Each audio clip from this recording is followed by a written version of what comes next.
Okay, so here's the story. There was once a man who traveled the world with his son collecting artwork. They both shared the same passion for the art world, and they loved going around collecting all these beautiful pieces to bring them back home. To make a long story short, as the years went by, his son went off to war, and unfortunately, he was killed in war. One day, a fellow soldier came to this man's house and handed him a simple painting that he himself had painted of his son and said, I would love for you to keep it because I understand how much you love art and how much you love your son. He was so dear to you. Now, this one painting became this man's prized possession. He put it right in the center of his living room, aside, alone there, aside from all the others, because now he considered this one the most valuable. As time went on, this man too passed away.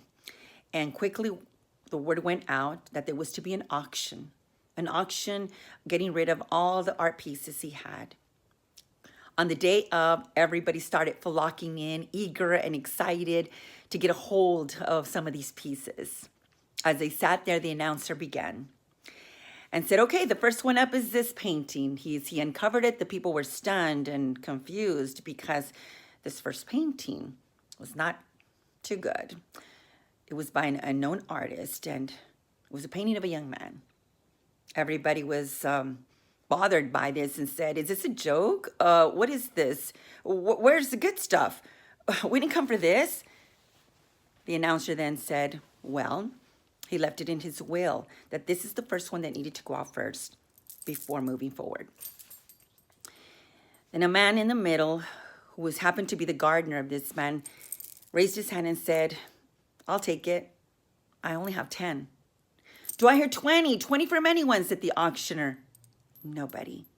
As a matter of fact, one person in the front said, fine, great, get rid of it, quickly, let's move on. Sold to this man for $10. Everybody was now eager and said, okay, here it goes. Here we go, guys, what we came for. Now the good stuff is coming up. The auctioneer then suddenly made another announcement and said, auction is over. Auction over? What do you mean it's over? We just started.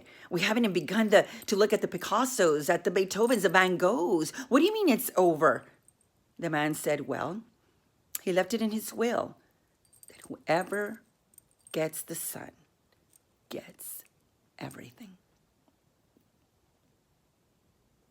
Now think about it. Whoever gets the son gets everything. In this story, this father is God our Father. In this story, the son is Jesus. And in this story, the audience that came for those prized, valuable possessions is us. So the question here is, what are you after? Are you after those prized possessions, the manifestations, the power that comes through Christ? Are you after moving up levels to level and consider just remaining in Jesus as elementary? Are you after all the glitzy stuff? Are you after all the blessings? Because if you are, then you're missing the greatest possession ever, and that's Jesus. When you say, I choose the Son, I choose Jesus, I choose to remain in him, I choose to walk with him, I choose to be in him, I choose to be in union with him, I choose to get to know him, dive into his word and know him in all his fullness. I choose to remain sitting at his feet and him teaching me. I choose to walk with him and know him. I choose to speak with him and him speaking back to me. I choose to be led and directed by him. Or do you just choose what he can give you? The blessings and the gifts. We seem to want to departmentalize Christ as, yes, I have Christ, but this is what I'm after and this is what I want. And I believe he's using me for this or for that. Or are we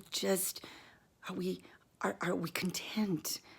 Are we not content to be with him, to know him, and allow him to manifest himself through us whenever he pleases, according to his will, according to his timing? What are we really after? Don't be after all the artsy stuff. Let us be like Paul, who said in Philippians 3:8, I count it all as loss for the sake of knowing, for the value of knowing Jesus.